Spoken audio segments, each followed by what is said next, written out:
And we are live. Good evening, everyone. Welcome to a very special episode of the Bookish Hour. We are here for an hour of conversation and fun, but also to learn a lot. We've got a great panel for you this evening.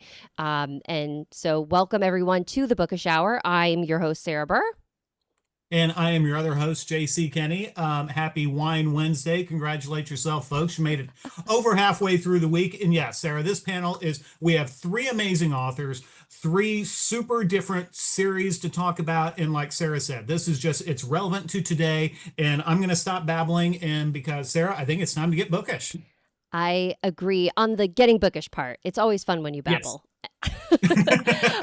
And as JC said, we have a very, very esteemed panel with us this evening. We are talking about thrillers and the relevance of now. So we have three wonderful authors who are joining us this evening here to chat about how their thrillers use technology, modern, machinations of how, guns and poisons and explosions and all of these things work and how the government operates and all of these really interesting topics that we're going to dive into today.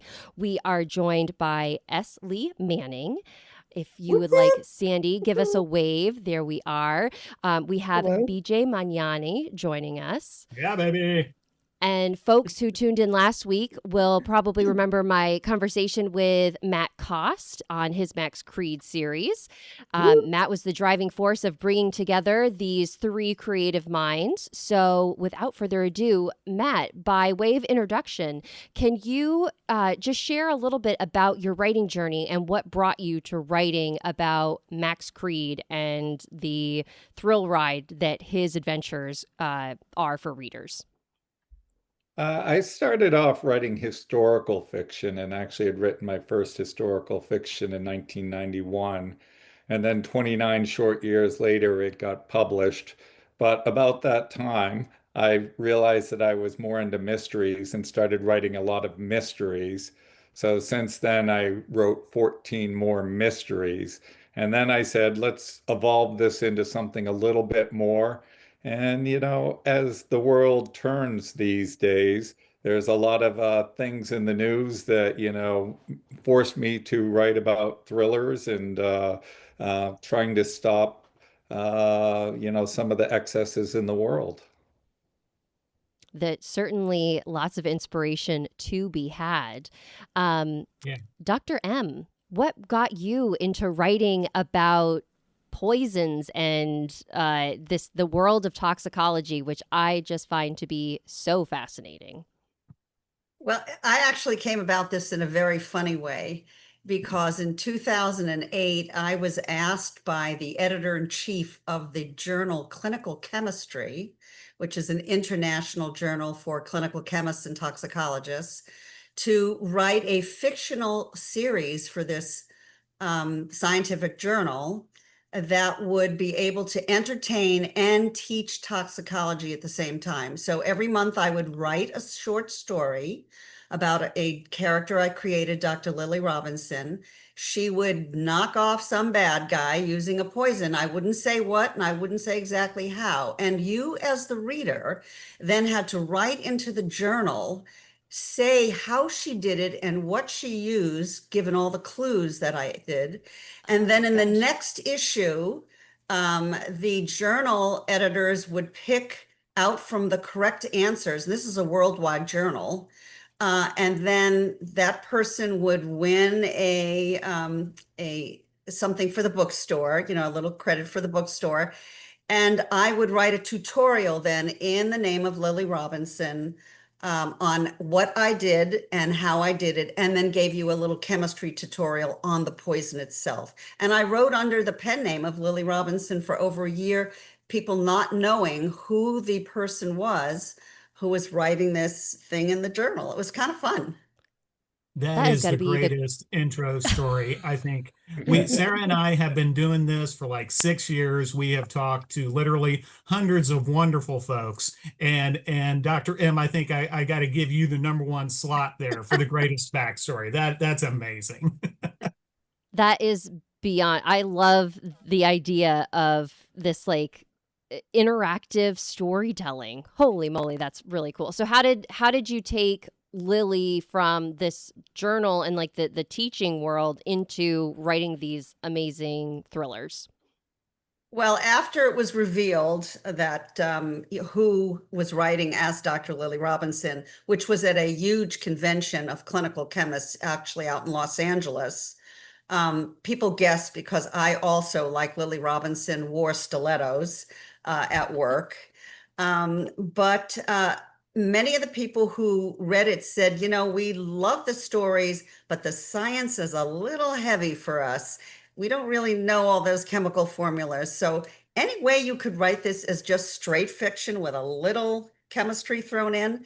And that's how I started actually writing a short story collection, which is out there, as well as the novels. So it still has science, but it's made for the layperson. It is most certainly. Although there were a couple times while I was reading that the oh gosh, it was something that began with meth, and it had like every letter in the alphabet and then some in it. I was like, Oh, there is no way that I'm going to be able to pronounce that, but I'm pretty sure you could. And then, of course, we have rounding out our wonderful panel for the evening is S. Lee Manning, who we are going to be calling Sandy this evening. Yep. Sandy, can you share how you came up with like the most suave, cool, collected super spy that I've come across? Well, it's a kind of long story, but first I wanted to go into why I write under Esley as opposed to Sandy, which goes back to I write spy stories because I love spies. I love stories about spies. They've been cool. I've thought they were the coolest thing since I was about 13 years old and watched Man from Uncle. But I was talking to an editor when I did the first draft of Trojan Horse, which is the first book in the series. And she said, oh, well, men aren't going to read a spy series written by a woman. So I thought, well, I have to change my name. Hence S. Lee, and the Lee is actually my middle name. And one of my friends said, why don't you just do Lee Manning? So I said, okay, I'll Google. This is later. I said, I'll Google Lee Manning and see. And I found out there was a Lee Manning already writing out there, and he had a couple books on anal sex. And I said, I think I'll go stay with S. Lee. So how I created Kolya. Kolya was a long way in development. The first draft of Trojan Horse I finished in 2006, and it was 850 pages long, which I think even back in 2006 was a wee bit long. I cut it in half, cut it some more, won a contest with Mystery Writers of America to have your first 50 pages read by an agent, got an agent, never sold it, went into a drawer, and then 15 years later, I took it out. And what had happened in those years, the basic story remained the same, but Kolya's identity changed, and a little bit, which is that what had happened since then was the March in Charlotte with the tiki torches and people chanting, Jews shall not replace us. And I had Kolya's a Russian Jewish immigrant to the US, and it was not, being Jewish was not a big deal in the first, and then I made the anti-Semitism became one of the minor themes of some of the books. The anti-Semitism of, he goes up against the far right figures in Romania, in Germany,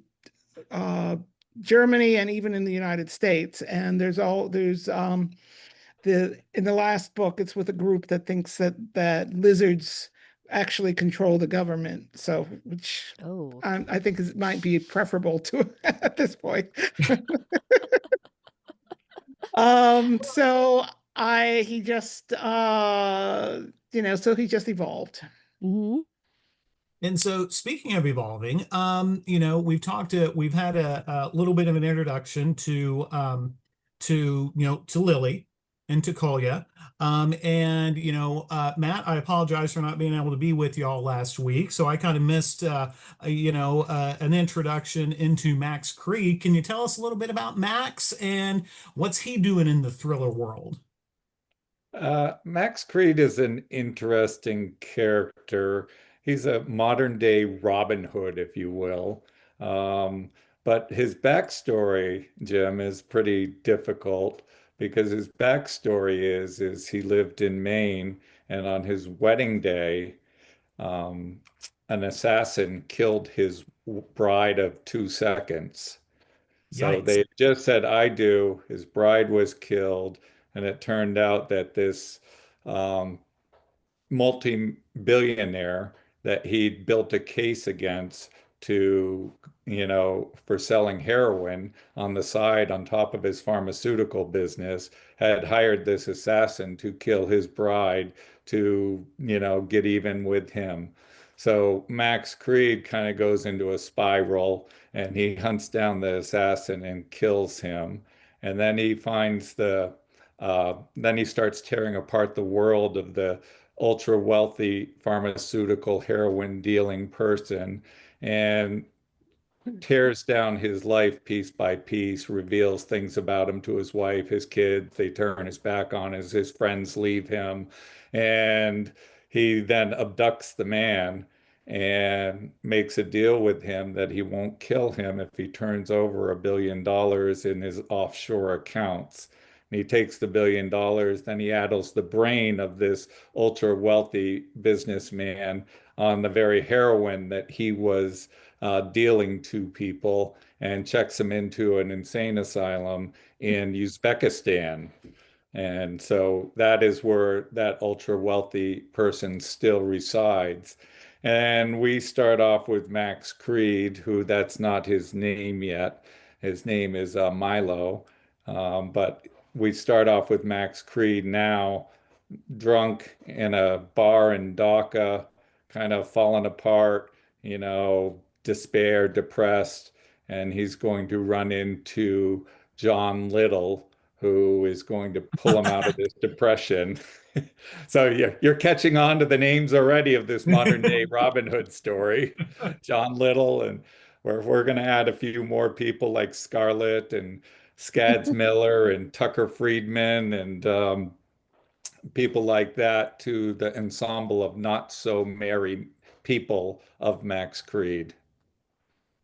So that's his backstory. And then we kind of, now we're off and running into book 1, chapter 1. And that cast of characters that Max has supporting him is, very, very important to the mission that he has kind of dedicated his life to. And kind of in the same vein, thinking about the supporting characters, or in some cases, and I'm thinking of Alex in with Kolya. She is this really like whip smart attorney in imminent risk. We find her, she's woken up in the middle of the night from a friend who she hasn't heard from in a few years, needs her help because child services is involved. And it just grows into this really big, like you don't see it coming, into how big this, one event with CPS is how it grows. So, Sandy, when you were kind of developing this particular storyline, can you talk about the relationship that Kolya and Alex have? Because I just love how they work together, both on their own and when they are actually teaming up to support one another. Well, I find it's an interesting dynamic, and because in Imminent Risk, there's actually they actually are sort of a little bit at odds, because there's times when this is one of the times when her duties as a lawyer actually are conflicting with his role as an intelligence officer to try to stop what he believes is a horrific terror attack. And yet she's got, you as a lawyer, you have obligations to your client that she has to follow. But for the most part, what they like about each other is they like each other's intelligence, they like each other's integrity, but there are times when there's a bit of a clash. And what they have to work through in Imminent Risk is it going to work in the long term? Imminent Risk starts, they're 3 weeks from actually finally getting married. They've been engaged since my first book, when they both got kidnapped, and they're finally just about to get married, and she gets pulled into this child protection case. And I chose it, by the way, I did those kind of cases when I was working as a lawyer. And so that, and I saw some of them were, I think some of the children were wrongfully taken, and it was very, very traumatic for these children. So I thought I would like that as a theme for the book. And well, that's some pretty heavy stuff. And I just want to take a second to say thank you for spending, so much of your legal career, in that field, because that is a tough field. I work for my day job in behavioral health, and I know how difficult that can be. So thank you for doing that. But I kind of want to turn to Dr. M. Your turn now. You have kind of another side of the coin character, also a rakish fellow, Jean-Paul. Can you tell us a little bit about him and how he gets involved in all of this stuff? Well, he's actually the person who really trained Lily Robinson in this art of deception. And you find out, actually, when you read the series, it's the last book is both a finale as well as a prequel, because you find out how Jean-Paul, or JP, got into it, and then how he was set up to partner with Lily Robinson. And it's he knows the moves, but what they want from her is to be able to eliminate people so it looks more like a natural death. And that's where she comes in. So yes, he can pull out his gun and, they can off someone, but the whole idea is no drones, no guns, no big shows, just make it quiet. And so Lily Robinson not only learns from him the craft, but they become lovers. And that's their relationship grows as you read the books. So kind of interesting. But actually, my favorite character in the book is actually Dr. John Chi Lee, who is the clinical chemist who Lily knows, who's a very mysterious chemist from Hong Kong, and who's actually based on a Hong Kong chemist that I know. So I kind of love that character. Well, I mean, he was the one that he was tasked with. I don't hope this isn't too spoilery, but he was tasked with killing Lily at some point, and then he was like, wait, actually, I don't want to do that, and he then becomes friends with her. I was like, I love that. Yes, that's right. So in the original short stories that were written for the journal, Dr. Lee was originally, as you say, tasked with killing Lily Robinson, but then he had such an appreciation for her knowledge about poisons and what she was doing that he changed sides. So it was kind of it's an interesting story, and there's more to it as you get along in the books to find out what their relationship is that goes way back that neither of them were quite aware of. Oh, and I find that the fact that he had such respect for her, and then he's like, you know what, you can't take away this mind from the world. And it's like, what an interesting honor system that these spies have. Before we continue with our discussion, everyone, I do want to turn to our wonderful folks that are joining us live here this evening during our chat. We have Regina saying good evening, everyone. So good to see you, JC. And yes, Regina, I did get my haircut. Thank you for noticing. We have a good Wednesday evening to you all from Farmhouse Reader. We have Susan Worrell saying good evening, all. Alma Collins saying hello, everyone from Arkansas. DHB saying happy Wednesday. We've got Alma saying, I just received the paperback of the Not So Merry Adventures of Max Creed yesterday. I can't wait to get into it. And Regina says, thrillers can be a very heavy subject given very heavy given the subject matter. And this turns into a question. Love it. How do you each decompress or keep yourselves from getting lost in the plot? And that is such an astute question to ask, because each of your characters all have really either traumatic backstories that they're dealing with. Lily Robinson, she lost her daughter in this like horrible expedition accident. We have Max losing his bride. Both Alex and Kolya have, terrible things that have happened to them over the course of their careers. How do you guys get in that headspace for your writing? And Sandy, we'll start with you. What's your process to get into that darker headspace, and how do you pull yourself out of it? Well, to get into it, I usually wind up rereading older material to try to get into the world and get into the mind of Kolya and Alex. And so I'll reread some of the things I've written before about them. And Kolya's actually background is doubly he was orphaned at 9 years old, and he spent 4 years in an abusive Russian boys' home before he was adopted by an American cousin. And then in the first book in the series, he's winds up being kidnapped and tortured after being set up by his own agency in a misinformation scheme. And I chose not to have him bounce back immediately, because most people don't. And he actually winds up dealing with PTSD and the physical injuries through the rest of the series. But how I get out of it, I read cozies. Yes. That is, I mean, I read, actually, I have very eclectic reading. I read cozies, I read fantasy. I'm a big, I read all sorts of things, but, I love spy books. I love thrillers. But if I want to, pull up my mood, I sometimes step outside the genre. good palate cleansers there. Yeah. Dr. M, what's your process for when you have to go dark? How do you pull yourself out of it?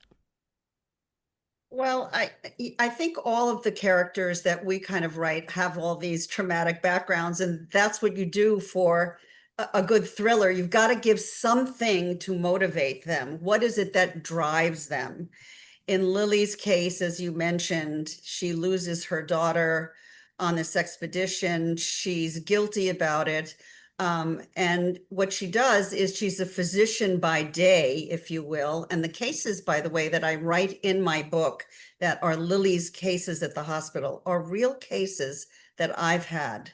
Obviously, things are changed to be HIPAA compliant, but they are real cases. And then she's easily recruited by the government because she is so guilty about what's happened to her daughter. So she becomes an easy mark. So I had to sort of give that as a background. And for me, like Sandy, it's not just the reading of other books that can take you out of it and give you something else, but having a romance novel come out this summer that I wrote, completely different genre. Wow. And no one dies by poison. No one's killed. There is some traumatic things, but it's a happily ever after at the end. So what's better than that? Oh, that's fabulous. Yeah. Oh, Nothing is better than that, by the way.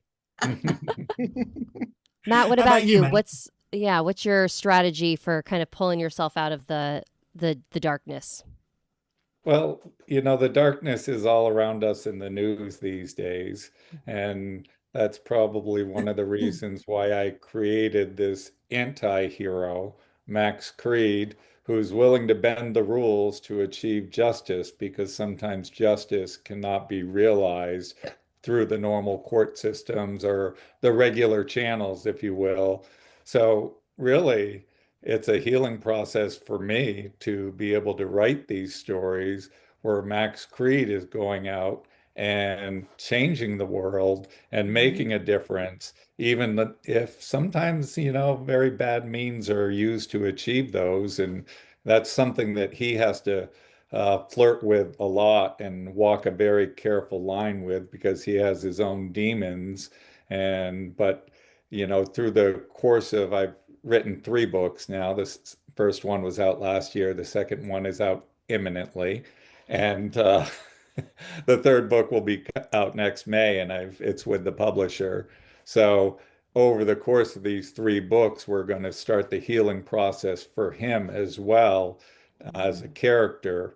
But each story is a healing process for me as the villains get their comeuppance, so that helps.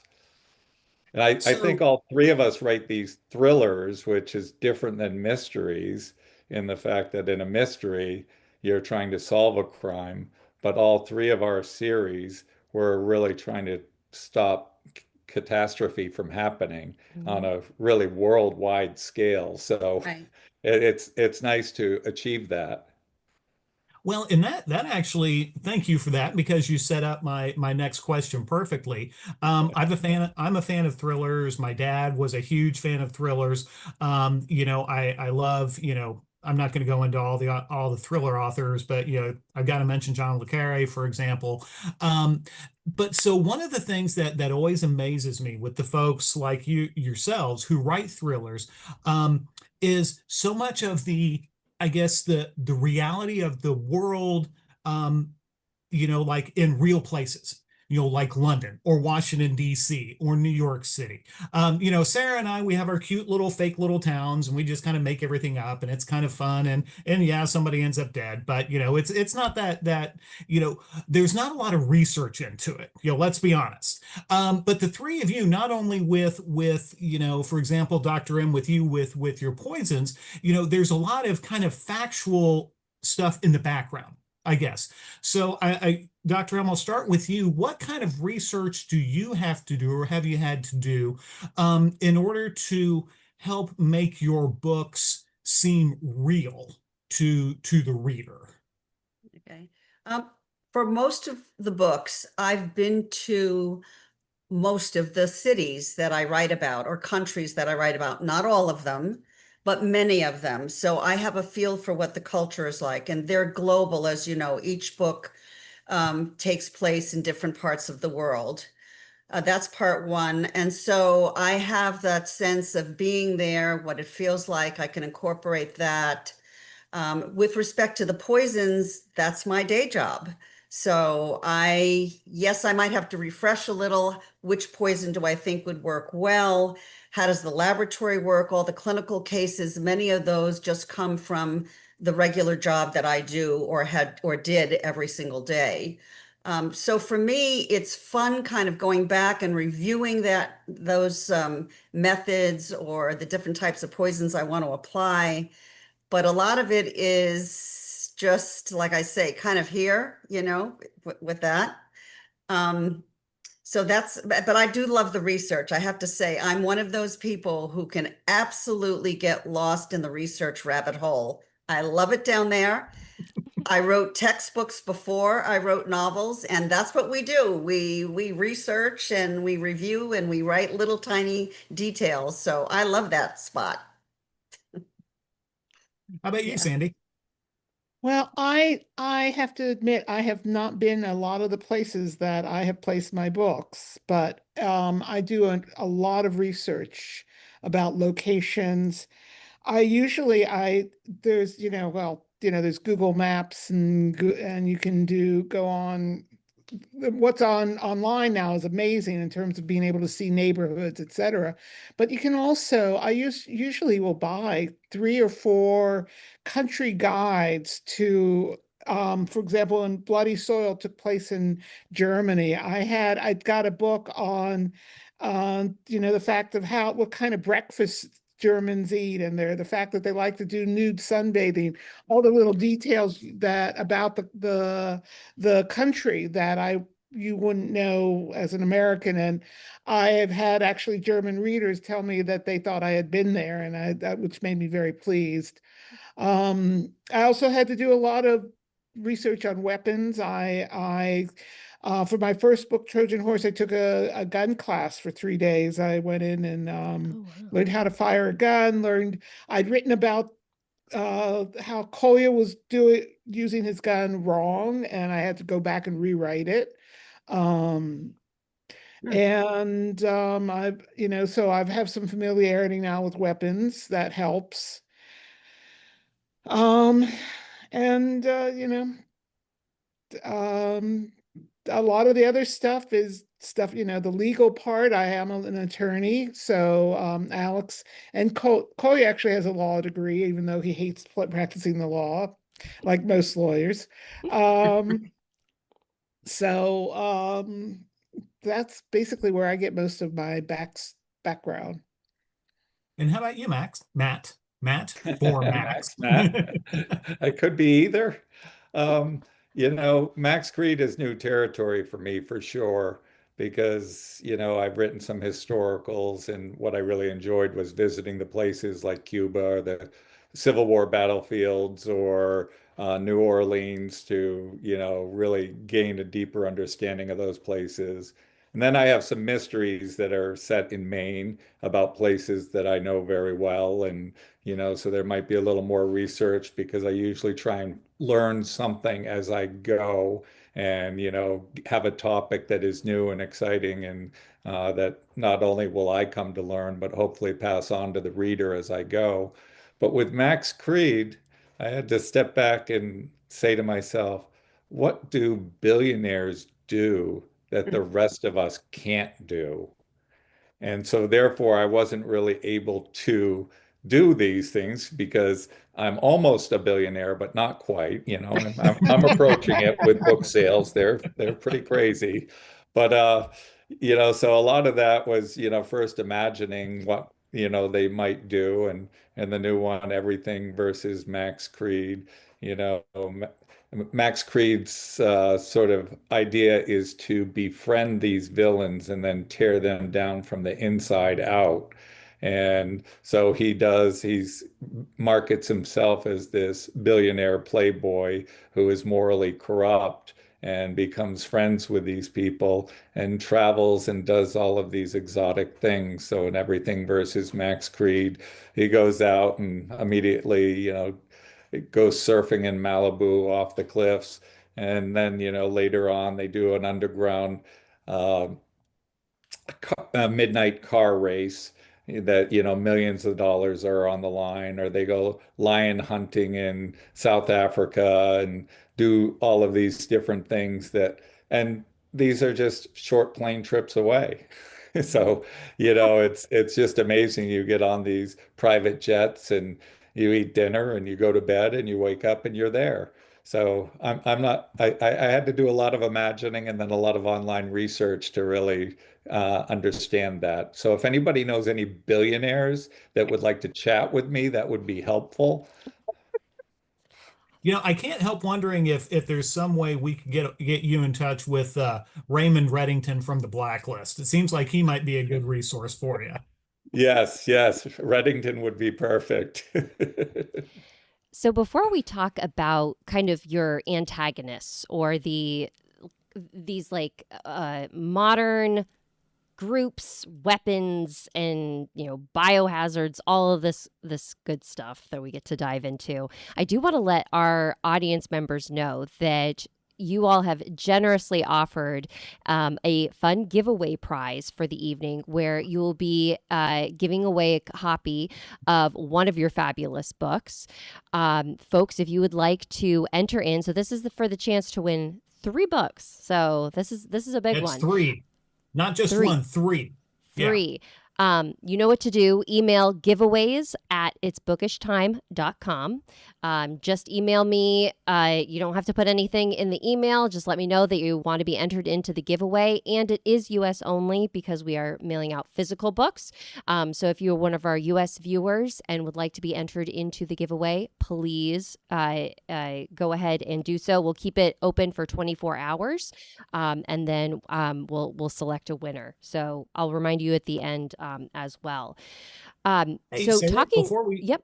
Sarah, before we move on, I think we ought to mention the titles of each of those books. That would be fun.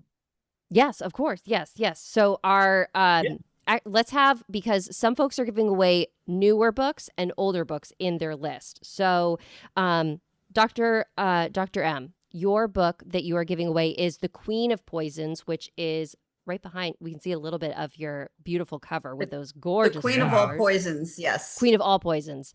Yes.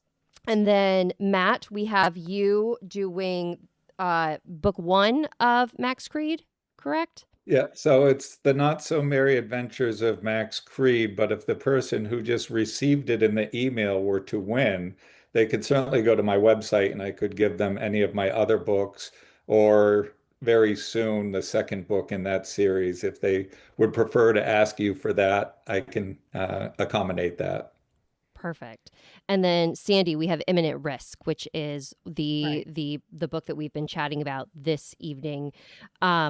Okay, so the thing that I am most excited to talk to you guys about are these concepts that you have come up with about these global issues that feel like, why haven't they happened? Because they seem so like there was one, Dr. M, that you mentioned where this terror group had done had inserted ricin into scratch and sniff like lottery cards to try and like do like a mass terror attack. In Sandy, in your book, we're dealing with this kind of radicalized group of people who believe that there's a secret government, or there's a secret organization that's taken over the government, that happened during when the US went off the gold standard, and that aliens are involved. That part is, I don't believe the aliens are involved, but I definitely believe that there are people out there that would believe that. And then Matt, we have this platform, Everything, that you've created, which is like social media all wrapped up into one, that begins to learn behaviors and patterns of the people using it, and therefore are manipulating them. These ideas are super scary, but they also feel really real and something that could happen in the world. How did these first come to mind? And Dr. M, let's start with you for this one. How did these like mass poisons that are, oh my gosh, it's terrifying to think about, because I think about the anthrax scare that happened, which honestly, I don't even know what it was about, because I just remember anthrax was an issue in the mail. Where did this idea of like a missile transporting a poison rather than an explosion come from? Right. Well, I mean, I get a lot of things, as everyone else said, from the news, what's going on. You just keep your ear to the ground, or what I would hear during work about certain things. We know certain governments have used poisons to on their people in general as a mass poisoning. We also know that certain countries particularly are fond, I won't even say which country, are fond of poisons. But if you go to my poison blog, you can read about those real life things. So for me, I kind of agree with you, Sarah, that those are really scary, because those are things that can really happen. So the idea that you probably we've all gotten in the mail what we call these scratch and sniff cards. You know how you get perfume cards and some of them are in the sealed plastic?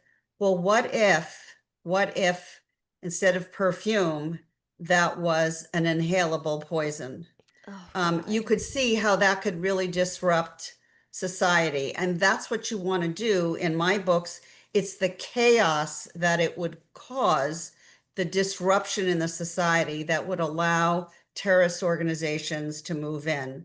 With respect to missiles, we know missiles now can be fired from certain countries, but what if the missile could be fired that could go low enough to avoid radar and far enough to get into the central part of the United States, not just the coasts?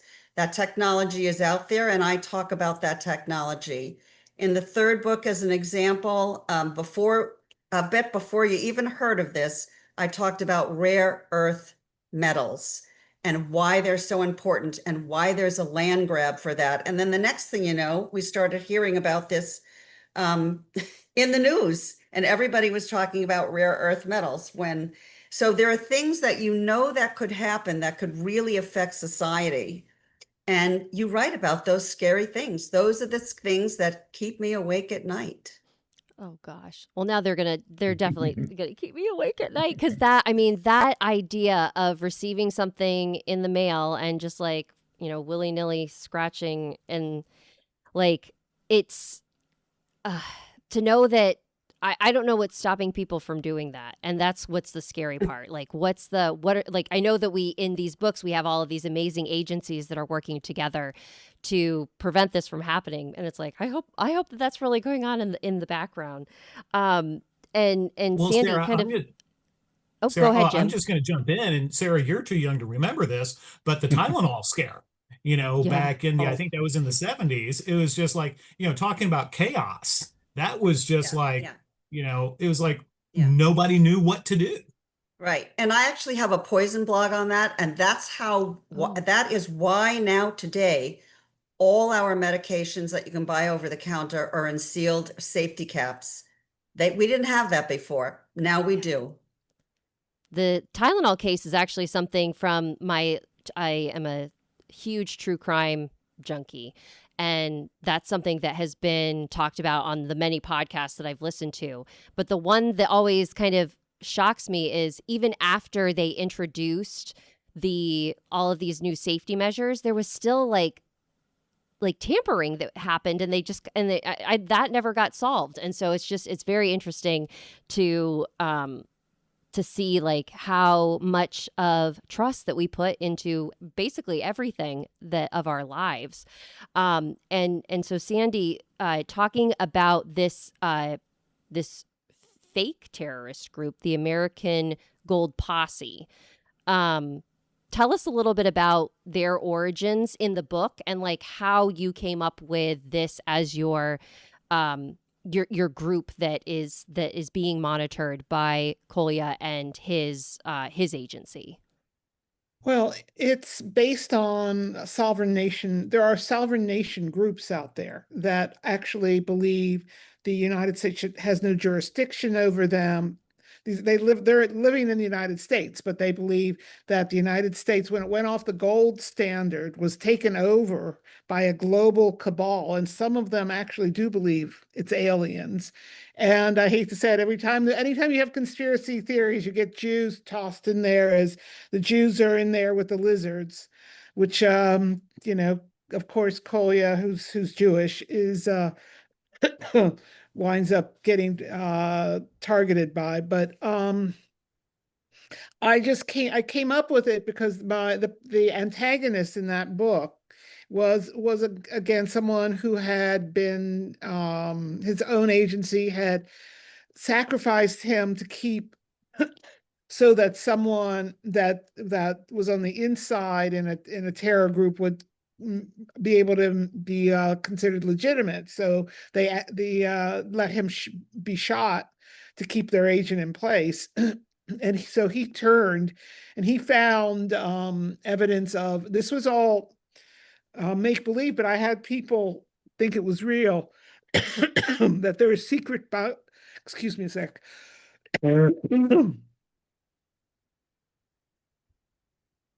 It's not anthrax. That there are secret bunkers around the country that where the U.S. government had hidden weapons in case of a Soviet takeover. And that was based on the fact that under the Brooklyn Bridge, about 10 years ago, they found a secret bomb shelter that still had food and supplies. And I thought, well, what if they had weapons? And so it took off from there. Oh, wow. What if they had weapons? That is a, when I think about the questions that authors ask themselves, for myself, I often say like, oh, that'd be a great place to kill somebody, in like a cute way. But what if it had weapons? That's another thing to add to the list for thriller writers. Matt, tell us a little bit about Everything and how it is how AI and just the online technical world, how it becomes a problem for Max and his not so merry band of followers. Well, we all have stories to share of, you bring up that you're looking for a vacuum cleaner, and the next thing you know, you're getting besieged with vacuum cleaner advertisements on Facebook and other places like that. I think everybody has a story like that because they're listening and somebody's listening and amassing that data and then dispersing it to the right people. And they're really able to influence buyers' decisions. And I decided to take this up a notch a little bit. And the richest man in the world, who owns this social media site called Everything, where everything is allowed, and it, is causing some discontent and problems in the world.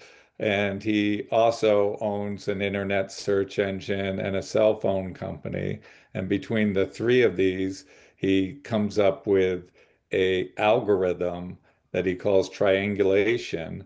And he's able to not only influence buying decisions, but he's able to trigger people to do things that he wants because he knows more about all of us than we know about ourselves. So he's able to influence more than buying decisions, but dictate behavioral problems and maybe set people off on a task of killing somebody or robbing somebody or blowing something up. And as Sandy talks about people that believe in aliens and whatnot, and all these different things. I think that it really is a possibility to develop an algorithm like that. I know in my first book, it's about a morally corrupt politician who is incredibly wealthy and rotten to the core and decides to run for president. And unfortunately, we didn't have Max Creed at that point. But maybe in the second book, Max Creed will, spring up and find some justice and stop this really just furthering of people being, getting all of their information through social media and things like that, and be able to do something about it. But it helps me have Max Creed on the pages to stop these things from happening. But we might need somebody in real life to do it. I know, because Well, we and have just real quick, Jim. We got a comment in the chat from Regina saying it seems more and more fact is not stranger than or more fact is stranger than fiction. As I listen to the plots of these thrillers, I feel like I can see it happening. So it just in the world that we live in, how terrifying is it that what you're writing feels so real? Great point, Regina. I just have to tell you that my third book in the series, Bloody Soil, was about an attempted coup in the German government, where they stormed the Reichstag, killed the prime minister, and installed their own person as a prime minister. The week after it came out, the German government arrested like 24 people who were planning to storm the Reichstag, kill the prime minister, and install their own person as the prime minister. And I thought, oh my God, at least, I hope they didn't get it from me. They might have been like, "Hey, we better look into this," and then Yeah, it had been. you just saved save the world. They had been investigating them for years. Apparently, I just happened that I came out with the same idea about a week before it actually happened. well, and that makes me wonder.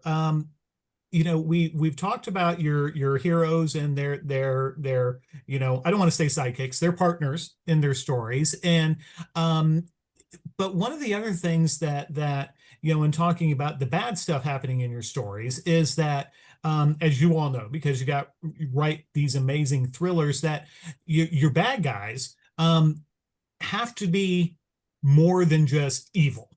To have the compelling character, yeah, they're doing some scary thing, but they think they're the hero of their own story. So could you talk about maybe what your thought process is when you're creating these bad guys or these evil cabals, how you get them to that point where they're more than just I'm a crazy mad billionaire and I'm going to take over the world and own it for myself and all that kind of stuff. So how about Matt, how about you go first on that?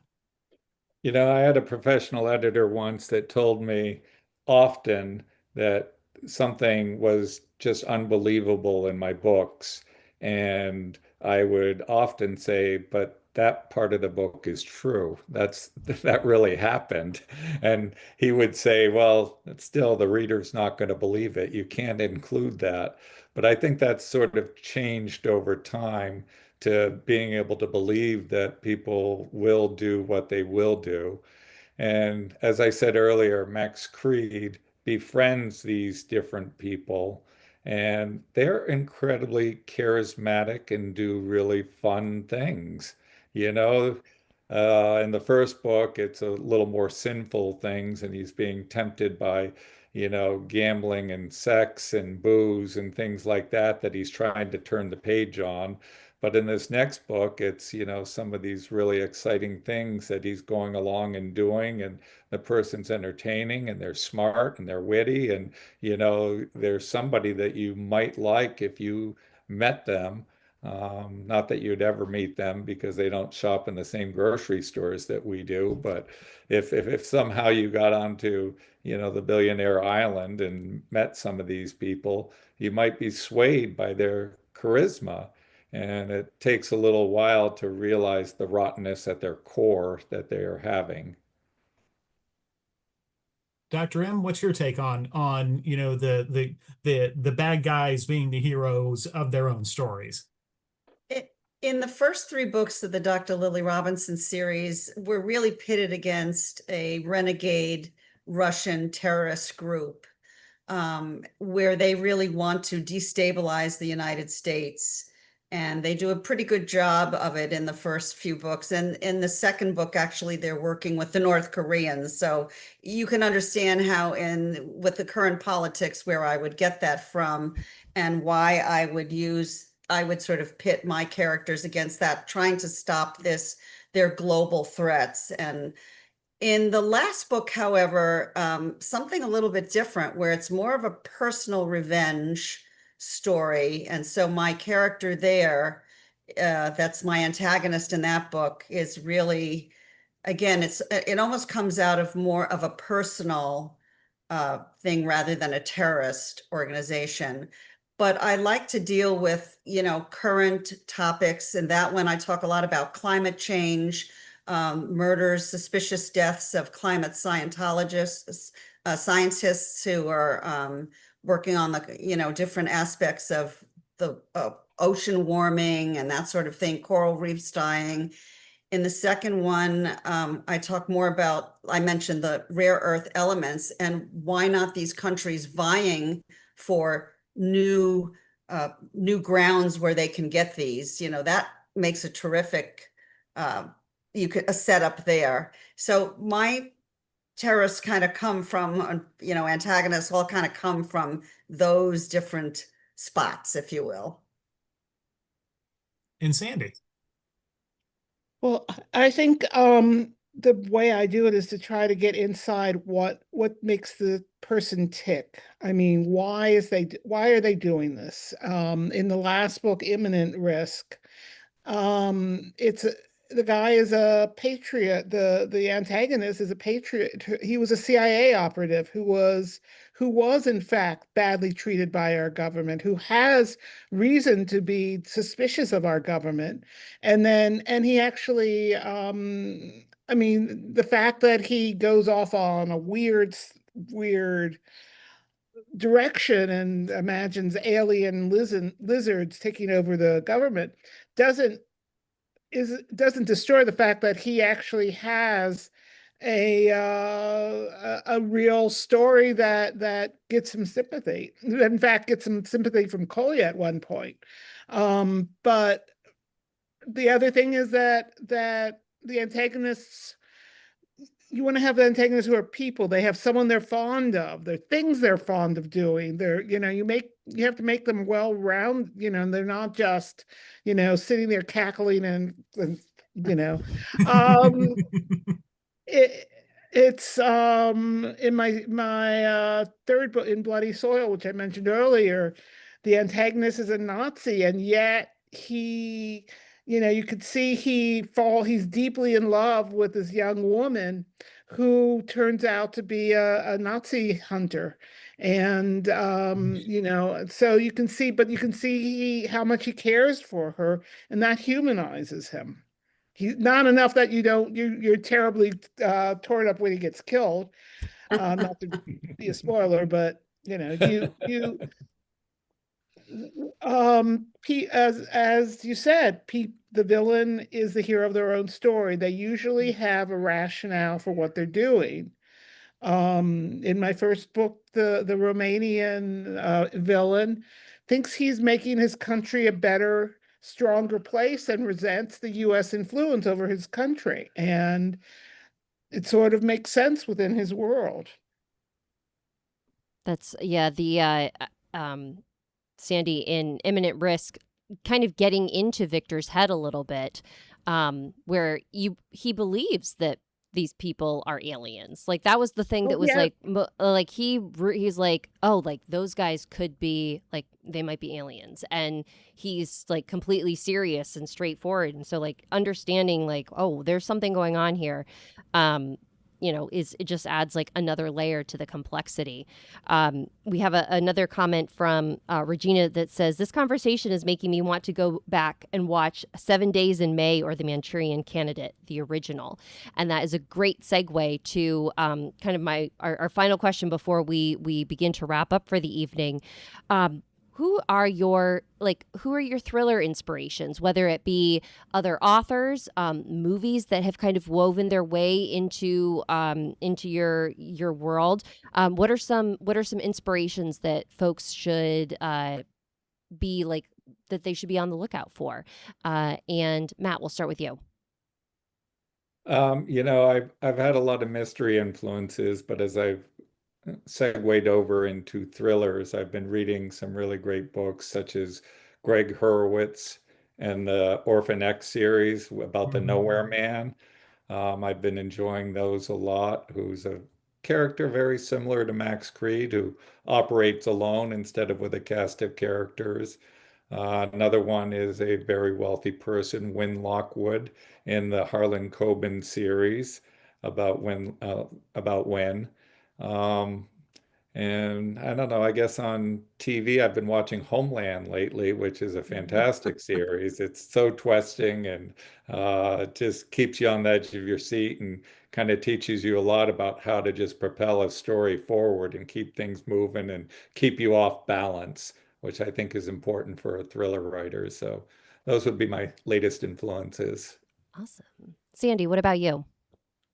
Well, I just want to say my foundational influence was The Man from U.N.C.L.E., which I grew up with. But more seriously, Le Carre's novels were just fabulous. And then I also like Daniel Silva. He has a protagonist who I think of as very similar to Kolya, who also suffered trauma and has to deal with various spy aspects. And then my current thing is McHarren. I don't know if you've read the Slow Horse series. I just love that series. Yeah, people who watch the show know I'm a huge fan of that series. So, but enough about me. Dr. M, how about you? I would have to say that my biggest influence was Michael Crichton, because he was able to take any subject. He didn't just have a series, but really any subject. And when he wrote about it, and it clearly was a novel. He incorporated so much terrific research. You always came away learning something. And I kind of hope that if you read my books, you learn a little bit about doing an autopsy. You learn a little bit about cases, toxicology cases or something like that. But I loved all his books, and yeah, terrific. Right now, I'm got this thing about Michael Connelly's books. So I'm currently reading The Law of Innocence. I read The Proving Ground last month, and I'm totally into the series on Netflix. And I heard they're renewing for another, and I just love the series. Oh, It's a awesome. legal thing, Sandy, so I don't know if they're doing it right or wrong, but it's okay with me. It's exciting. Ooh, those are I love getting recommendations, and that's what we love to do as we wrap up the show. Are there so what else is bringing you currently joy, whether it's a podcast, audiobook, book, TV show, movie, anything else that you guys would like to recommend to our wonderful audience members? Well, I guess I'd have to add the influences of Dr. B.J. Magnani and S. Lee Manning as good influences on my thriller writing. They're all wonderful books that they write. I'm currently listening to At Midnight Comes the Cry by Julia Spencer Fleming, which is a very, very good audiobook. And I'm reading Those Who Choose Evil by Kate Flora, and that's another fantastic book. So that's kind of some of the things I'm doing now. That last one sounds very very interesting, especially in lieu of our conversation that we had last week, Matt, about like, would we be good billionaires? And I'd like to think that I would, but who knows? Any final thoughts? This has been fascinating. Thank you all for sharing your time with us this evening, learning about your incredible books, and being able to kind of get inside your mind, how you come up with these. So for our wonderful viewers, make sure we have Dr. B.J. Magnani, who newest book out is The Power of Poison. No. That's the second book in the series, The Power of Poison. Gotcha. Which there are so, four books. Four books. Oh my gosh. The first book is The Queen of All Poisons. The second is The Power of Poison. The third is A Message in Poison. And the fourth is We'll Always Have Poison. Oh, those are great titles. Okay. Yes. And so folks, just make it easy. Just buy all four of them. And so you can just binge them. It's one Forget story. Netflix. Yeah. Just, binge reading all weekend. So there you go. There's your assignment. After you, and Sandy, how about you? Well, my latest book is Imminent Risk, and it is the last in four. Trojan Horse, Nerve Attack, and Bloody Soil are the first three. And all of my books can be read as standalones, or you can read them in order, which I highly recommend. Get all four. Yes. Okay. So that's for next weekend. Then after you've read Dr. M's, then you're going to read Sandy's, and then you're going to finish off with Matt, who has a lot more than just Max Creed. But Matt, you want to give us the titles of the Max Creed books? So the first book is The Not So Merry Adventures of Max Creed. And the book that is coming out imminently, not imminent risk, but imminently, is Everything versus Max Creed, which should be out in the next week or so. Which is perfect for the following weekend of everybody's reading binge. Of course, there will be one lucky viewer tonight who receives a copy of 3 of your wonderful books that you guys have generously donated for a giveaway. Folks, remember, you can email giveaways@itsbookishtime.com. Or if you can't remember that particular email, you can email me directly. You can send me a DM. However, just let me know that you want to be entered into the giveaway, and we'll get you in there for our U.S. residents only. Again, thank you all for being here this evening. This was fabulous. Thank you for sharing your time, your knowledge with us. This was so enlightening, terrifying, but fun. And isn't that how it goes these days, but brilliant writing, edge of your seat, so many great concepts and so many fascinating ways that people can do harmful things to one another. So let's hope that it all stays fictional. But again, thank you all for being here. It was wonderful having you on the show. To our wonderful viewers who joined us here live, thank you for being here with us. We really, really appreciate you taking an hour out of your day to spend with us. We will be back with a new show tomorrow afternoon. We're going to be joined by cozy mystery author Marla Cooper and talking about her new cozy mystery series. So it'll be light and fun for rounding out our week. But as always, thank you for being here, everybody, and stay bookish. Bye, everyone. Thank you.